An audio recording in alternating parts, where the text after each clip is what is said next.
Hey there, sales champions, and welcome back to Blackwood's Academy Sales Tip of the Day.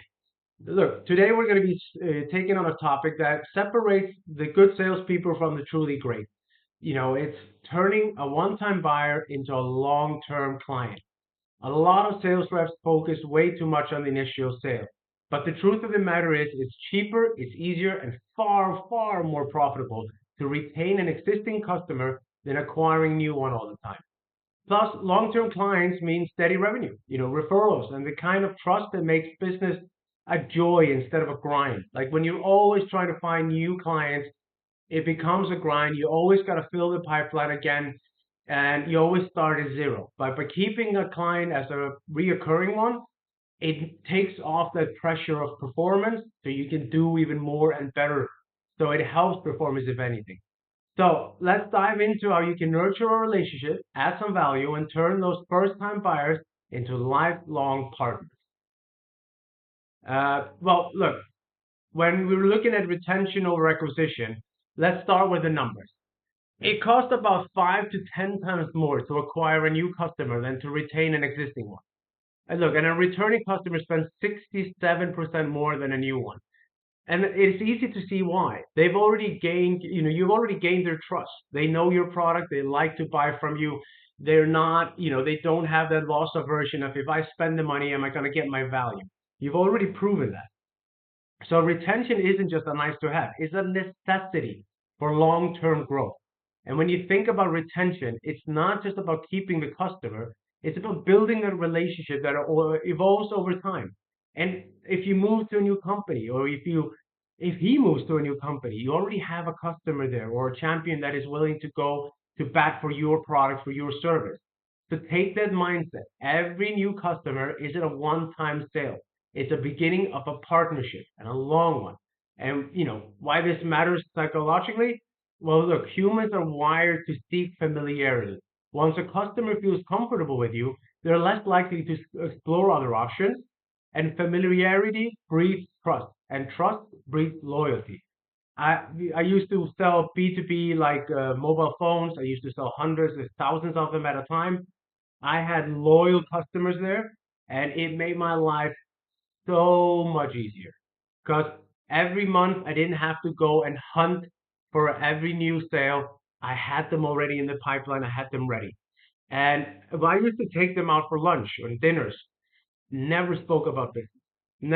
Never spoke about sales, what their next order is going to be. I knew it was going to come. They knew it was going to come. So I would go for dinner or lunch with them. I would talk about everything, like except for sales or business.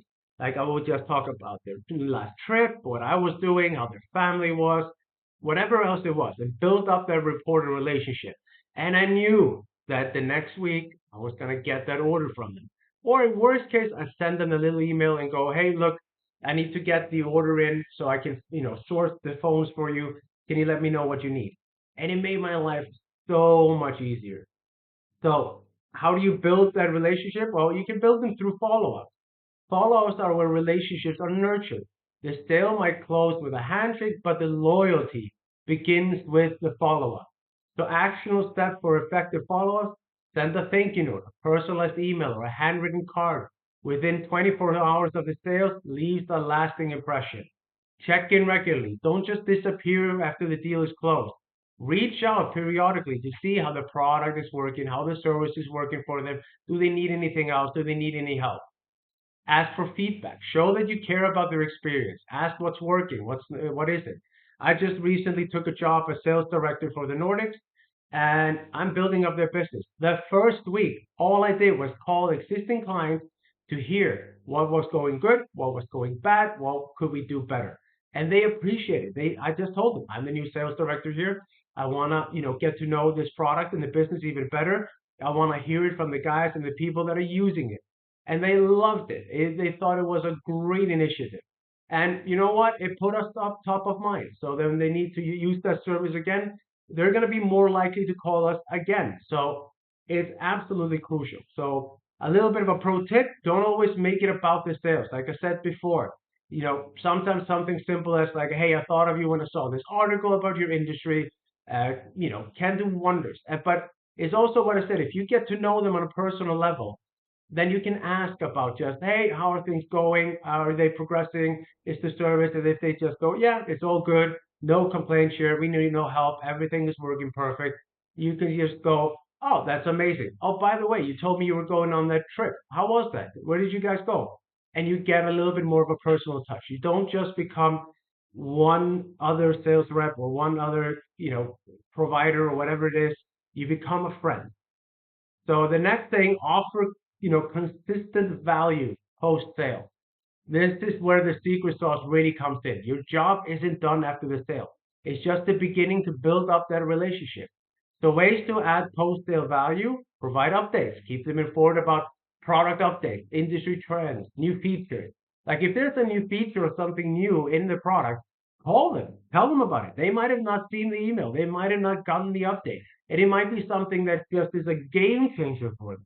So that will breed loyalty because you're not just calling to upsell them on something, you're actually giving them free value and they're going to love you for it. So be their go-to resource. If they have questions, make sure you're the first person they think of. Even if they don't, even if you don't have the answer, you can always guide them to someone who does. So this builds trust and it solidifies you as someone who genuinely cares about their success. I did this at a sales meeting yesterday. They have a great venue for us to use. They also want to use our product. And I told him, next time you have a VIP client coming in and you need someone to be hands on, call me. Even if I'm the sales manager here, a sales director, you can also call me and I will make sure that everything is not just 100%, but 110. And he loved hearing that. And this is the start of something that's going to be a long lasting relationship. It might transcend into the next job as well. So you never know.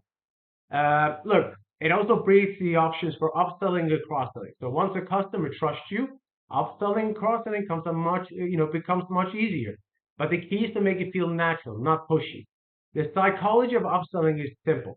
The people are more likely to buy when they feel the additional product or service complements what they already have. So frame it as a solution to enhance their experience at no extra cost. Actionable steps on this would be listen first, understand their evolving needs before offering something new. Use success stories, share what other clients have benefited from it. And time it right. Don't pitch it too early. Wait until they experience the value of the product first. For example, if you sold a software solution, instead of pitching the upgrade right away during like the onboarding process, wait until they felt the system, using it, see the results, are happy. Then suggest the additional modules to solve the specific points, pain points that they've been sharing. It's an easy upsell, easy money for you again, and not having to build up every time. So what else could you do? Build a loyalty program. It's easy. Rewarding loyalty is a proven way to get customers to come back. A well-designed loyalty program will give the clients a reason to stick around and even refer others. So referral bonuses, exclusive discounts, offer deals only available for repeat customers, early access. Let loyal clients be the first to try the new product. The psychology is simple here. Like, think about it. People love to feel valued and appreciated. When you reward loyalty, you're not just thanking them, you're giving them a reason to choose you again and again. On top of this, celebrate the milestones. People love to be acknowledged, especially when it's unexpected. Celebrating a milestone,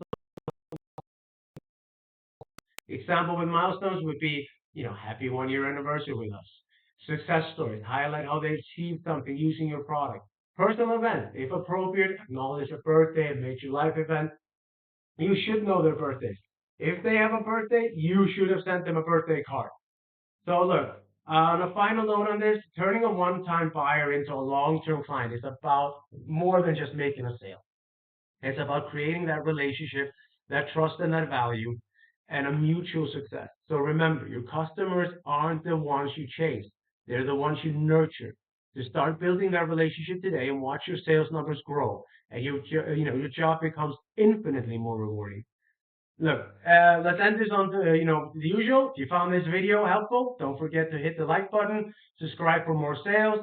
If you're ready, sales tips, and if you're ready to take your sales game to the next level, check out my Udemy course in the channel bio. Thank you so much for watching. And look, I'll be back tomorrow for another tip. So let's get going. Let's turn those one-time buyers into long-term clients. And I'll see you guys again tomorrow. Thank you so much.